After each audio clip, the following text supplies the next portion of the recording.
Even if your job is that of a hangman, you can still do it compassionately. Out of anger, he just looked at the bird like this, the bird just caught fire and burnt up, turned into ashes. What is there for me to learn from a butcher? I'm a Brahmin.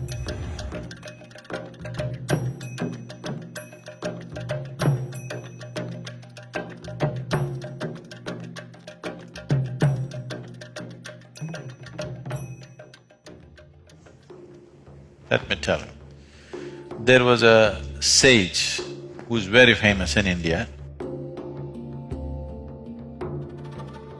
ancient sage called Kaushik.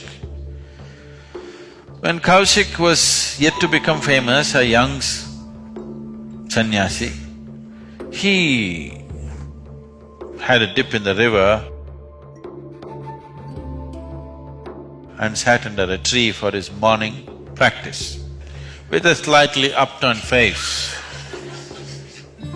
he sat. A bird was in the tree. It does its things. So, it's not its fault, there is gravity. And it came and landed straight on his face. An upturned face, you know. It's a dangerous way to sit under a tree. So, he got so furious. Just now he had a dip in the river and he's trying to meditate and this bird splashed in his face. Out of anger, he just looked at the bird like this, the bird just caught fire and burnt up, turned into ashes. So he felt really nice, okay, this is good, working. Then he finished his practice and everything, and for the day's meal, because people on the spiritual path are not supposed to earn their living, they are supposed to beg and eat, so he went. So he went to the town, stood in front of a house and said, "Bhikshan dehi," that means, "I've come for alms." Generally in the tradition, if a person who is on the spiritual path comes and asks for food, even if your children are not eaten, first thing is give it to him, because he doesn't own anything, he doesn't have anything and he's on a higher pursuit, so he must be fed. That is the culture. So he said, "Bhikshan dehi." From inside, a lady's voice said, "I'm coming, please wait." He raised his voice and said, "Bhikshan dehi."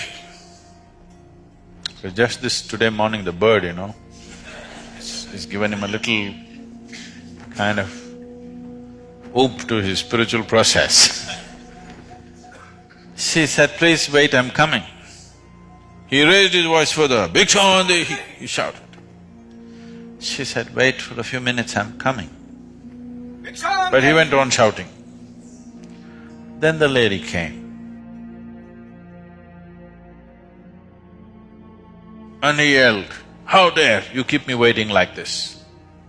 I'm a sannyasi, how can you keep me waiting like this?" And he glared at her. She said, "Don't you glare at me, I'm not a little bird."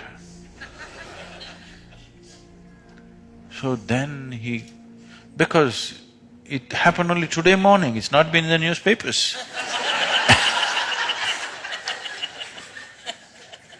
And those days nobody could tweet except the birds, and the bird is dead.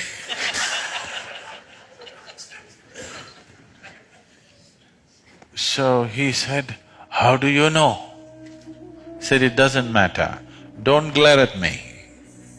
I was serving my husband who is blind of vision. I was feeding him, so I asked you to wait. What is the big hurry for you? I said, I will come."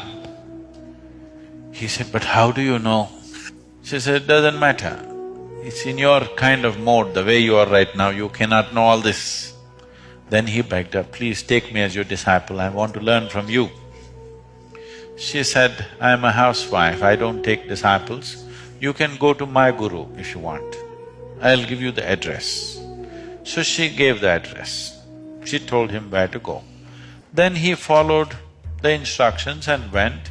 It went into the marketplace and deeper into the marketplace, and then went into the butcher's lane. He's a Brahmin. To be even seen in the butcher's lane is a crime. He looked all over, meat hanging. He just thought maybe it's a mistake, but it's the correct address. He inquired, people pointed in this direction and he went.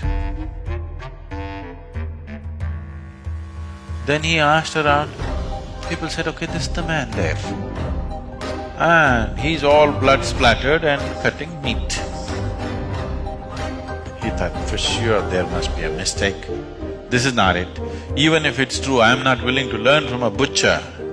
What is there for me to learn from a butcher? I'm a Brahmin. He was about to turn away. The butcher said, he called him by the name and he said, come, I know she sent you. Now he went and stood there. This whole blood and gore, he couldn't stand it, but he just stood there amazed. Now he went there, that woman knew about the bird, he comes here, this guy already knows about this woman sending, he waited. The butcher said, wait, I'll just finish this work and I'll come and see you. He just stood there. Then he finished his work, closed it, and then he walked. He walked 3 feet away from him, because walking next to a butcher who's actually… he's seen him chopping. Then the butcher talking to him, he said, just come, let me take you home, we will talk there. He went with him. He made him sit down and went inside.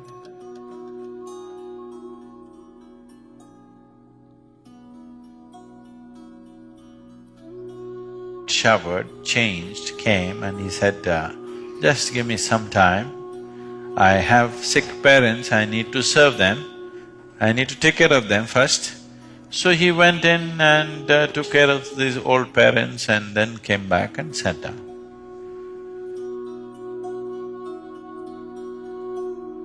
Then he asked, I want to know how to know this, what you know.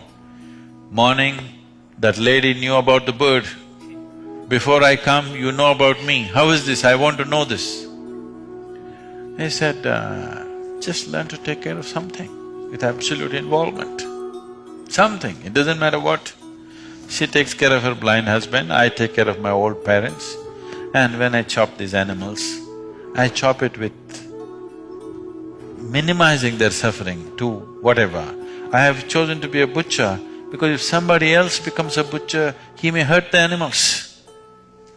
I have become a butcher because I thought I could do it best. If I leave it to somebody else, they may do it somehow. So, not very different. Criminal lawyer do it compassionately, what's the problem?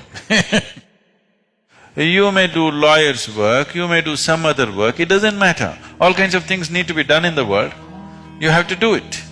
But essentially if you see that I'm just life, life will reverberate with everything else. Love is not a policy, it's an experience. You're trying to make it a policy. As a policy, it's quite a stupid policy, really. If you look around and feel one with everything, it's a great feeling. You telling yourself, I am you, you are me, I am you.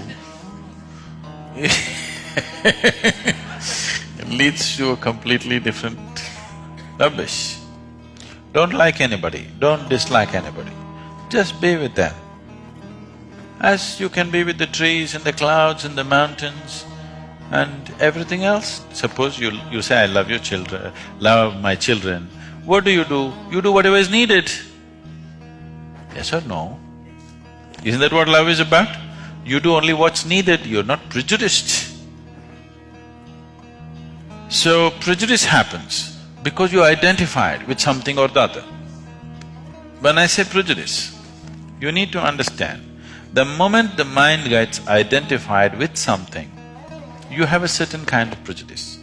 If you say, I'm a man, you have a very male kind of prejudice, which is…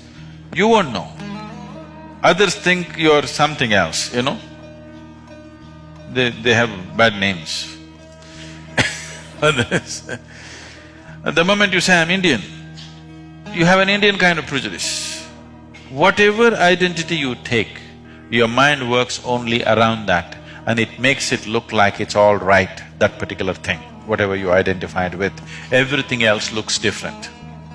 So essentially spiritual process means not identifying with something new, learning to live here without any sense of identity, learning to live here just as life, because that's what you really are, isn't it? So right now, you're in the court, it is not the nature of your job, it is your identity which doesn't allow you to reverberate. Right now, you may be working towards getting a death sentence for somebody, okay? Even if you're working to get a death sentence, you can do this job well without being against the man. So it doesn't matter what is the nature of your job, even if your job is that of a hangman, you can still do it compassionately. People have done even such extreme jobs compassionately, isn't it?